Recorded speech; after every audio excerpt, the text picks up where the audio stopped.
ராம் வந்து ஒரு திருநங்கை. அவன் தன்னுடைய ஜெண்டர் ஐடென்டிட்டியை மறைச்சி அவன் ஆர்மியில் இப்போ ஒர்க் பண்ணிகிட்டு இருக்கான்.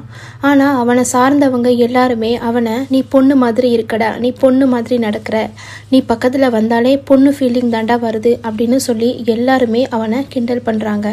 அப்படி இருந்தும் எதை பற்றியுமே கவலைப்படாமல் அவனுடைய ஒர்க்கில் மட்டுமே ஃபோக்கஸ் பண்ணுறான். பின்னாடி இருக்கிறவங்க எவ்வளோதான் குறைச்சிட்டு போட்டோம், ஆனால் திரும்பி குறைக்கிறதுக்கு நான் இல்லை, அவங்களோட சேர்ந்த நான் இல்லை அப்படின்னு சொல்லிட்டு அவனுடைய வேலையை மட்டும்தான் பார்த்தான்.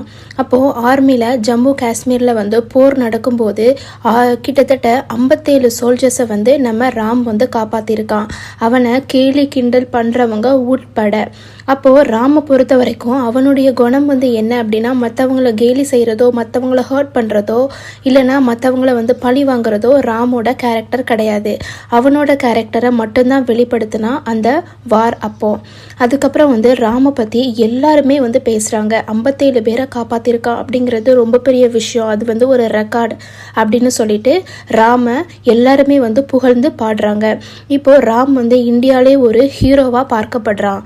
அதுக்கப்புறம் ராமுக்கு வீர் சக்ரா அவார்டு கொடுக்கறதுக்காக அவனை டெல்லியில் இருந்து அவனுக்கு ஒரு நோட்டிஃபிகேஷன் நோட்டீஸ் வந்திருக்கோம். இப்போ ராம் அதை நோக்கி தான் போகிறான்.